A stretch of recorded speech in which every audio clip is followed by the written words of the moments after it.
Greenwashing refers to the process through which companies convey misleading information to consumers about how the company's product and the company itself are more environment-friendly than they actually are. The increasing consumer awareness of environmental factors and government guidance on corporate social responsibility has potentially driven the need for a company to either invest in eco-friendly production processes and update corporate management or greenwash. Although the UK government has already launched guidelines such as the Green Claim Code by the Competition and Market Authority on Sustainable Business Development to advise and urge companies to truly integrate sustainability into practices, there is no specific anti-greenwashing legislation in the United Kingdom to regulate greenwashing. The International Organization of Securities Commissions divides greenwashing into firm level and product level. At product level, greenwashing could be classified into 5 categories, including false product names, inconformity between the marketing of the product and the product's nature, failure in alignment with its sustainability-related investment objectives, impact washing, and lack of disclosure. Focusing on consumer loss, this report mainly targets on product-level greenwashing and aims at challenging product-level greenwashing by analyzing enforceable UK consumer laws, especially from Consumer Rights Act 2015 and the Consumer Protection from Unfair Trading Regulations 2008. Furthermore, combine statutes with greenwashing examples and propose possible remedies if applicable. This report found in an unfair commercial practice context, greenwashing based on Consumer Protection from Unfair Trading Regulations 2008 constitutes misleading action and misleading omissions.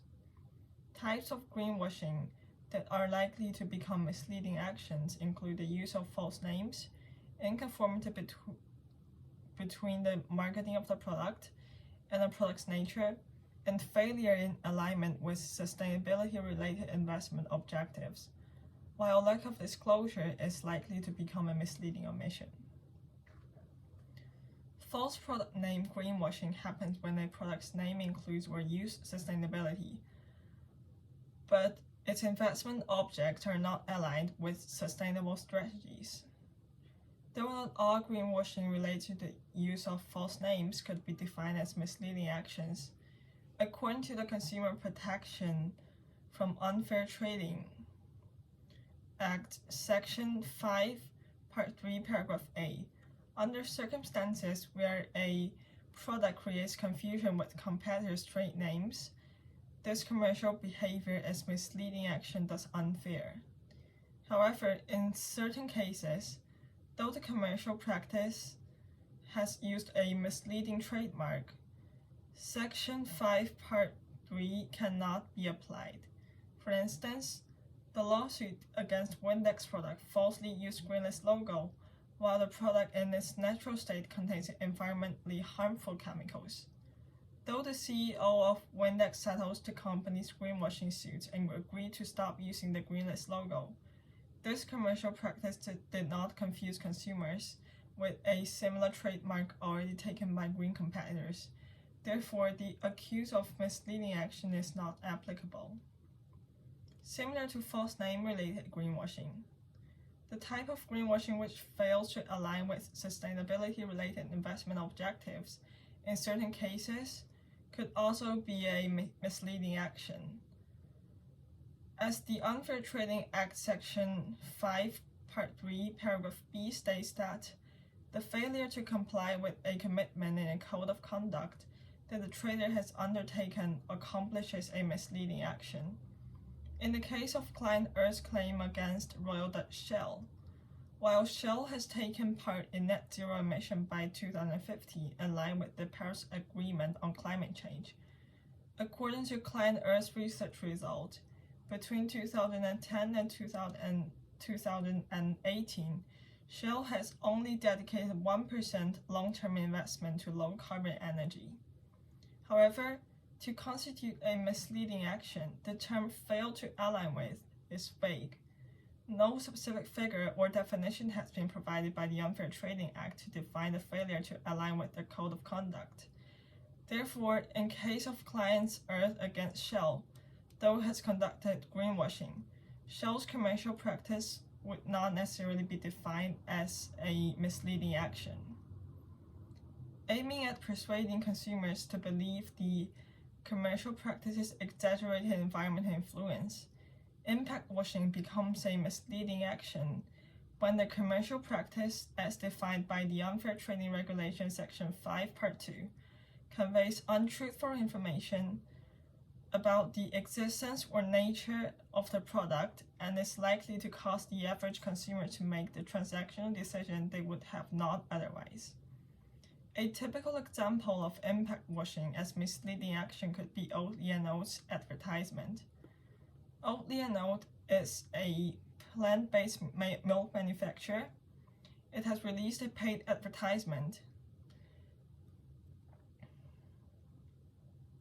claiming that, as quote, Oatly generates 73% less carbon dioxide versus milk, calculated from grower to grocer. In this circumstance, the presentation of the advertisement is likely to mislead consumers into believing that the benefits of all Oatly & Oats products is 73% less carbon dioxide emission than any dairy milk product. Other research results on the carbon footprint of an Oatly product called Oatly Barista Edition Oat Drink and the general cow's milk production has been submitted by Oatly in response to the Advertising Standards Authority investigation request, prove that the advertisement is factually correct under this particular condition. Oatly has failed to disclose sufficient conditions for consumers to understand the information correctly, resulting in an exaggerated claim. Furthermore, though consumers might purchase Oatly products for different reasons, it is possible that a portion of consumers holds the single motive to reduce carbon emission, therefore make the transactional decision instead of other options. It can be concluded that Oatly's advertisement constitutes a misleading action. In terms of remedies, as according to Unfair Regulation Sections 727A and B, if three conditions are met, consumers have the right to redress. Firstly, if consumers has entered into a sale of goods contract with the trader and has paid for the good. Secondly, the trader has constituted a prohibited practice including misleading actions and aggressive commercial practice. Thirdly, the prohibited practice is a significant factor for consumers' decision-making.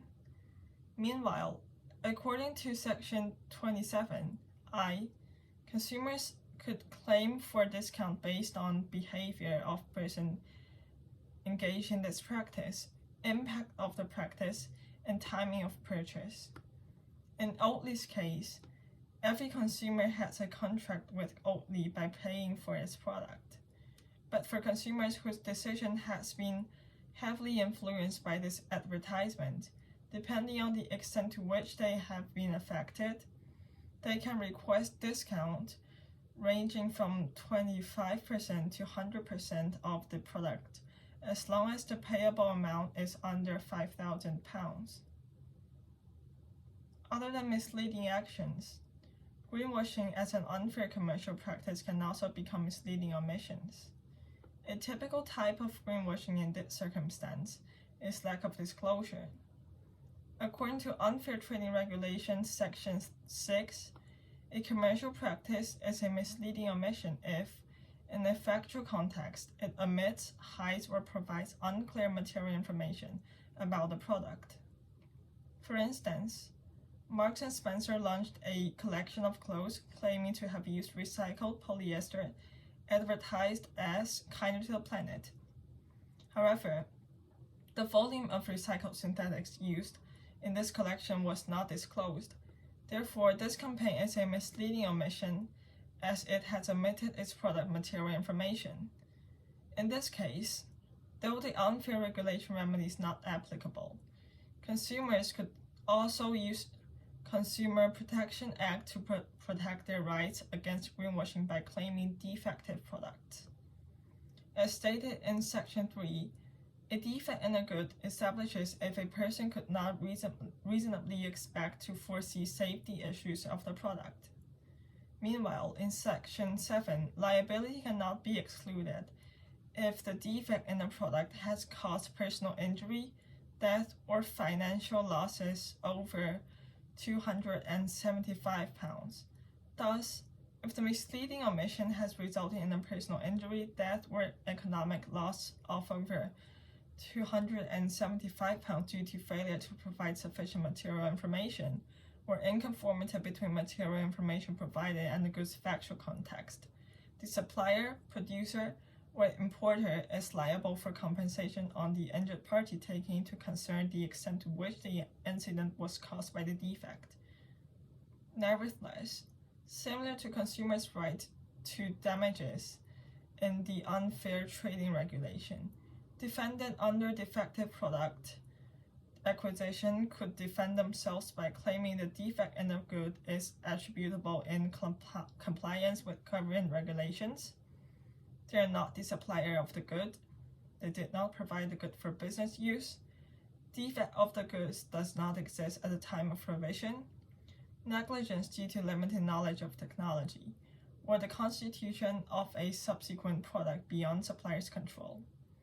Therefore, for Marks & Spencer's case, if the omission of material information has included personal injuries, consumer could claim for compensation depending on the extent to which they have been injured by the defect of the clothes.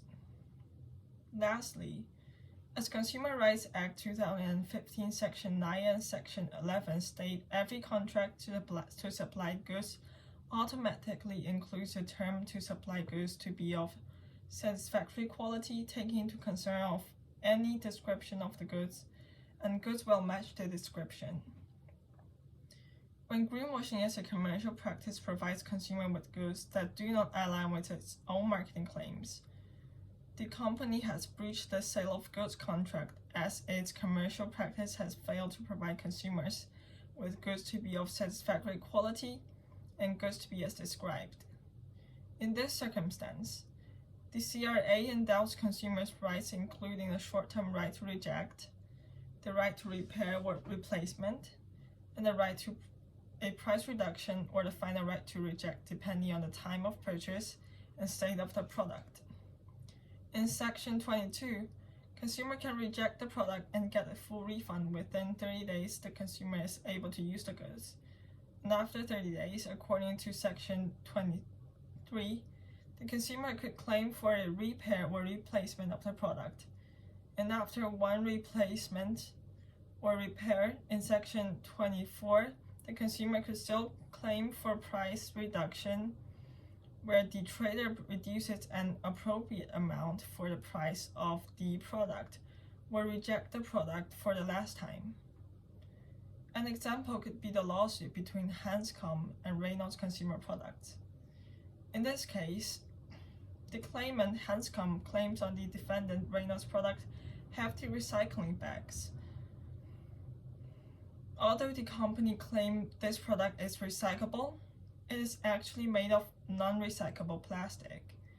Although not happening in the UK, this claimant's statement in UK legislation context could be failure to supply goods to be of satisfactory quality and goods to be as described, because in factual state, so-called hefty recycling bags does not match its description, thus fail to supply goods to be of satisfactory quality.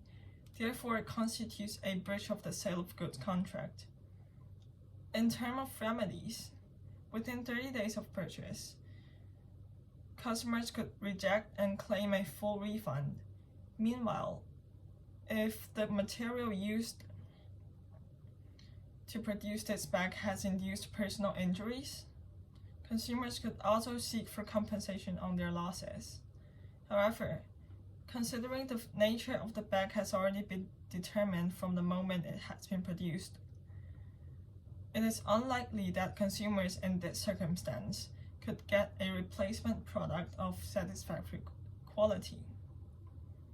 From what has been discussed above, based on Consumer Rights Protection Act 2015 and Consumer Protection from Unfair Trading 2008, this report has categorized products-level greenwashing into misleading actions, misleading omissions, failure to provide goods to be of satisfactory quality and to be as described.